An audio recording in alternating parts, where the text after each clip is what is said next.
Well, Andrew, to start, thank you very much for taking the time to do this interview with me today. Oh, you're welcome. Um, so we're here at the Met, and this exhibit has just been so phenomenally popular. What do you think is the attribution? Why have people been flocking to this exhibit in droves? Well, I think that superheroes have always held a fascination. I think particularly since an increase in superhero films from 2000 onwards with the X-Men, in particular. But I think that superheroes at the moment that they represent optimism. They represent sort of the American creed in terms of self-reliance, independence, individualism. So I think at the moment, in this sort of current political climate, I think they represent something that's very optimistic for people. And the fact that, superheroes have always held this sort of fascination in terms of for nostalgia and in terms of the fact that they often reflect the zeitgeist. They're often a mirror to our social and political realities. Let's talk about that social and political realities, nostalgia. Let's begin with nostalgia. Tell me about the first superhero and his costume and what inspired it. Well, the first superhero was Superman, and he was created in 1938. And his costume of unitard, overpants, cape, and boots was inspired. It had various sources. One inspiration was actually Douglas Fairbanks Jr.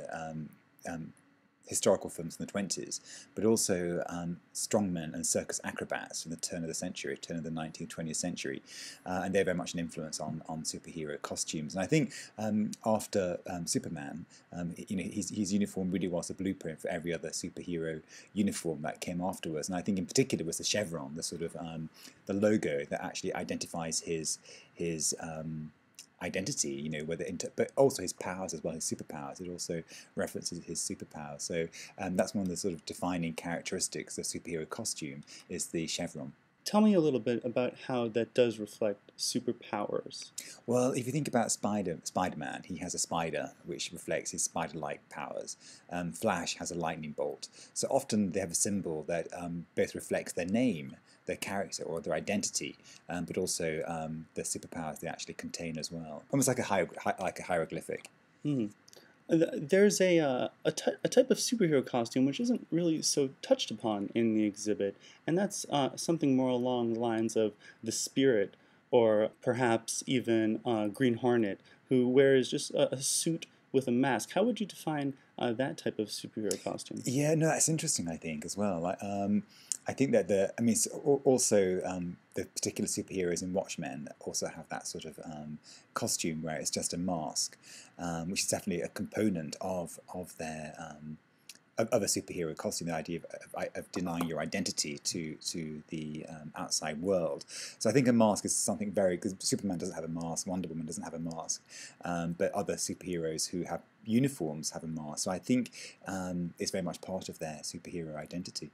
We were talking a bit about the zeitgeist. So many superheroes have fought in the current wars and been involved in politics to a certain extent. Can you just tell me a little bit about that history and how it continues today? Yeah, sure. I think that I didn't really read superhero comics as a child, but so reading them as an adult, I'm so much more aware of the sort of political or social narratives that particular writers or artists were deploying when they were creating their stories. And if you think about Superman, he first appeared in the 30s, so a lot of his stories were really about the Great Depression. And in the 40s, suddenly the stories became about the Second World War, and in the 60s, a Cold War. Throughout the history of superhero comics, it's often reflected this sort of our social and political realities. There are some superheroes like Wonder Woman and Captain America who were created because as super patriotic superheroes. So Wonder Woman and Captain America were created specifically to fight the Axis powers during the Second World War, to fight fascism. So I think that depending on the superhero, particularly the superheroes of the Golden Age and Silver Age as well, they're very much about national tools, I think, or patriotic tools. It gets different later on with the X-Men, where the they're more anti-heroes, and the Punisher, who's really a vigilante. So but again, the vigilantism was very much a reflection of the sort of increased crime in New York in the 70s. So even he was reflecting social and political realities, just not about national zeal, but really about the sort of dicey social climate of the 70s. Mm-hmm. Can you just talk a little bit about the specific components of this exhibit and the inspiration for them? Sure. Well, what I was interested in initially with superheroes and fashion was that they both very much, at the core of both, they're interested in ideas of the body, identity, and transformation. So what I wanted to focus on in the exhibition were particular body types or bodily narratives or bodily fantasies in which superheroes and fashion engage in. So there's 9 categories. The graphic body, which looks at Superman in particular and his graphic logo, and it compares Superman's branded body with the branded body of fashion. If you think about Chanel, Louis Vuitton, or Gucci, they all have symbols that announce the identity of their particular brands. We have another category called the aerodynamic body, in which Flash is a superhero that's looked at there. And that really looks at designers who are experimenting with new fabrics to quite literally transform you into a superhero, allow you to run faster, swim faster, and fly. Then we have a section called the patriotic body, in which Wonder Woman is the character. In that section, we have particular fashions that are comprised of the stars and stripes. Wonder Woman's costume was basically a composite of the American flag, so she really wore her flag-waving fervour on her sleeves. Then we have another section called the virile body, which is the Hulk. And in that particular case, I wanted to look about the overt masculinity of superheroes and this sort of ideal masculinity. And particularly with the Hulk, it's this idea of a weakling, a sort of a flaccid body becoming almost like a walking erection with the Hulk, because he transforms himself into this sort of solidity, male solidity. And then another section which continues on this idea of the sort of fetishization of the male and female body. In this particular one, it's a female body called the paradoxical body, in which is Catwoman. And in that particular one, we're looking at the sort of overt, how women are often portrayed very, very blatantly in terms of their sexuality, in terms of their sexualism, but often denied. If you think about Storm, she has one of the most sort of sexy costumes in the history of superheroes, but her role in the X-Men is that of a mother. So the narrative very much domesticates or even neuters her sexuality. So I find that really interesting in terms of how femininity and female sexuality is often presented in superhero comic books. It's often presented very blatantly, but then denied in the narrative of the text. And then we have a section called the armoured body, and in that particular section we look at superheroes like Batman and Iron Man, who don't have any superpowers per se. They're just ordinary men who've trained their bodies to the peak of their abilities, the peak of their perfection, and need armour to fight alongside the more powerful brethren. So in that section we have clothing that's inspired by armour, and the metaphor that we look at there is a metaphor of paranoia, sort of the paranoia about the frailties of the flesh, but also the paranoia around technology, in which the advance of technology is becoming so dramatic. We try and wear the technology on our sleeves to try and control it. And then the penultimate theme is the mutant body, and which is the X-Men, is the sort of superheroes that we look at, and that really is a metaphor for looking at difference and alienation. The fact that X-Men have these, often during puberty, they have these bizarre physical characteristics. And fashion, even though it promotes very sort of tyrannical standards of beauty, it also criticizes those ideal beauty, and also offers alternative ideals of beauty. So in that section we look at designers who've tried to look at fashions which, in a way, contradict and confront normative conventions of beauty. And then the last section is the postmodern body, and I wanted to end in a way where we began, by looking at the sort of graphic symbolism of the body. Early superheroes during the Golden Age, they had a very simple, or semi-logically it was rather simplistic in terms of they just had a logo to identify their name or character. And then from the 70s and 80s onwards, with the birth of postmodernism, superheroes became much more the costumes at least became much more complex in terms of their sort of semiotic reading. So you have people like the Punisher, whose costume mixes punk, grunge, goth, altogether. This sort of eclectic mixing of street styles, which is very much a sign of postmodernism. So we sort of end where we start by looking at the sort of the costume and the symbolism, and how it's morphed from this very simplistic idea to something much more complex. And there's also some comic books featured in the exhibit. There are, and they're right at the end. And what I wanted was to have the first manifestation of the superheroes represented in the exhibition. So we have a comic book, which is the very first comic book in which Superman appeared, the very first one that Spider-Man appeared, Wonder Woman, Captain America. So all the superheroes you see in the exhibition, we've got comic books in which they depict the first representation. And also some actual costumes that were used in some superhero movies. Absolutely. Now, what I wanted to do was also look at the sort of cross-pollination between fashion, film costumes, and also the depiction of superheroes in comic books. Again, if you think about the Catwoman costume, the one we have on display is one worn by Michelle Pfeiffer, and when it came out, it very much inspired her comic book depiction. So her costume changed as a result of Michelle Pfeiffer's costume, and Michelle Pfeiffer's costume itself was inspired by fashions such as Thierry Mugler's fashions, these various sort of dominatrix, sadomasochistic costumes. So there's a very close sort of synergy between comic book representations, film costumes, and fashion. We were discussing a little bit earlier before we went on air about real-life superheroes. This exhibit, The Armored Body, do you think that it inspires people? Can anyone be a superhero? I think what the more inspirational theme in the exhibition is probably the aerodynamic body, because in that particular one, it's about sort of athletes and ordinary people who've trained their bodies to become these phenomenal athletes, and then wear clothes which are very superheroic. They're sort of these aerodynamic unitards which will allow them to run faster. We have, at the moment, I know that Michael Phelps is wearing a Speedo costume in the Olympics. That was designed. That's also in the exhibition. That is allowing him to swim for. It takes seconds off his time because it's actually based on a shark skin. So when he jumps in the water literally flows off him like a shark.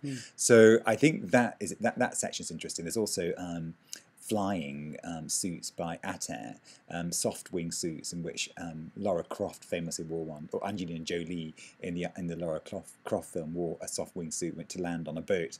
So it's really, I find that the extreme sportswear is one area in which I think touches on this idea of real life superheroes. Back to the patriotic. The superhero is an American invention, an American icon. How are superheroes viewed overseas? Well, I think they're seen as being specifically American. I think they're in the same category as baseball and Hollywood, costume jazz. They're so specifically American, and it's what I was saying earlier. Is I think that when I think about what is it that's so American about it, it is how they've come to symbolize self-reliance, individualism. Very much things that are wrapped up in the American creed, and I think that's what's so specifically American about them. Of course, this exhibit explores fashion, but how else has the icon of a superhero really influenced pop culture? Well, if you think about art, we start off the exhibition with Andy Warhol's print of Superman from his Myths series in 1981, and part of the exhibition I wanted to focus on the fact that that the co-option of superhero imagery in high art really is a way of trying to broaden our horizon in terms of high and low art, or at least challenge those boundaries, those artificial boundaries. And I think pop culture is very powerful in changing our opinions and changing our attitudes towards this idea of high and low culture. And I think in particular Warhol was very effective by co-opting the superhero imagery, particularly Superman, in a way to question this high-low art boundary or classification. Of course, we're in this summer of superheroes, as it's been called all over the place, and Dark Knight is again sweeping the box office. What do you think it is about superheroes that has people flocking to this exhibit, flocking to theaters? What's the attraction? Well, I think part of the attraction is that they're just such fantastical creatures. They're also strangely aspirational creatures too. One can aspire to be sort of physically powerful or good. I mean, they represent a very sort of simplistic attitude towards good and evil. They're not very complex in terms of their sort of morality. And I think that simplistic morality is appealing. I think that they are aspirational in terms of one could achieve this sort of superhero quality in terms of one's bodily presentation, but also that they're just remarkably fantastical creatures, a part of sort of American mythology in terms of like Mickey Mouse, Disney. They're very much part of an American mythology. What do you you mentioned that they are so strikingly good or evil, black or white. But then how do you classify a superhero such as the Punisher, who is this anti-hero? Well, I think that you're right. I think when it came to, I think he was born during the Bronze Age or maybe the Iron Age of superheroes, and I think with that they became more real, more realistic, and they also reflected the darker times in which they were created. Again, you think about the 70s; they were an incredibly dark time, particularly in New York. So I think Punisher was a much more realistic depiction of a superhero. Again, he has no powers. He's somebody who is a remarkable sort of martial artist and combatant. So I think that again, it was more relatable. This idea of somebody who is just an ordinary person and took the law into his own hands because he basically was a vigilante, is an appealing sort of portrayal of a superhero. I think that Superman and Spider-Man, are unrealistic, and they became more and more unrealistic as time went on. I think the Punisher eclipsed them in terms of reality. If you look at the early Batman television show, and if you look at The Dark Knight, the costume has changed so dramatically. Can you just walk me through that type of evolution and how that reflects times and fashion?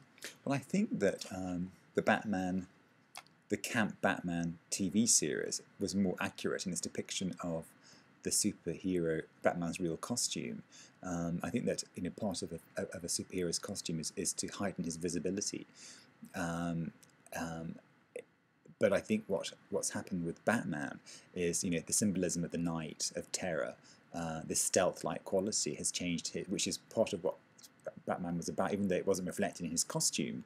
I think it's become much more to the fore with people with comic books like The Dark Knight. And even in The Dark Knight, he's still wearing a sort of bluish costume. He's not wearing a black armored costume. So I think that the people have just really sort of delved deeper into the symbolism of what Batman means to come up with this very stealth-like armor, and also the fact that fashion and technology is always advancing. So I think just the idea of just evolving superhero costume is just a natural aspect of modernity. Just because I have to touch upon it. What did you think of the Batman costume with the nipples? I loved it. I really loved it because I think it was sort of. I think part of Batman's appeal is a fetishism, a fetishization of him, and also this idea of the bat and the darkness and night. So I think it captured this fetishistic quality really well, more than any of the other costumes. So I think that it may be perceived as gone one step too far, but the fetishism is always very much a part of Batman's costume, and I think they captured that really well in George Clooney's costume. So I loved it. I thought it was great. Let's talk a little bit about masks. Obviously, the obvious is that it's to hide one's true identity. But do you personally, looking at it from a fashion perspective, have a preference, mask or no mask? Well, my favourite superhero costume is Spider-Man, so I must fall down on the mask side. I always find it, as everybody always does, find it completely, the suspension of belief when it comes to Clark Kent changing into Superman and Diana changing into Wonder Woman. I mean, it's ludicrous in that respect. But I think it gives more of an edge, more of a sinister quality when a superhero is wearing a mask. I think I fall down on the mask side. Okay. Do you think that there's any sort of superhero costume or theme that's not touched upon in this exhibit and that you would have liked to include? I can't think offhand. I mean, you could have gone in two directions with the exhibition. You could have just deconstructed the superhero costume and had a section on capes, a section on unitards, a section on masks, a section on boots. And certainly when I was going through the fashions, that was a very easy way of going down that route, a much more formalistic sort of look at superheroes and the influence on fashion, because boots are very much a part of superhero costume. So that was one idea. I could have gone down that route, but I chose not to, just because I found that the superhero theme was so complex, and I wanted to tease out. I mean, but it's not remotely sort of in depth, the exhibition. I'd love for somebody else to do another one and make it much more comprehensive. But so it does just skim the surface of the theme. But I wanted just to introduce some of the ideas that I discovered during researching the exhibition. This idea of the social and political value of superheroes. This idea of the transformative aspects of superheroes in fashion. So I'm an anthropologist by training, so my natural instinct is to make something more sort of socially instructive as opposed to something more formalistic. But certainly, that could be a direction one could have taken. My final question is: we're here at the Met. We have pieces of art and pieces of history that are thousands of years old, and then you just walk into the next room and we have, the costume from The Dark Knight, which is now playing.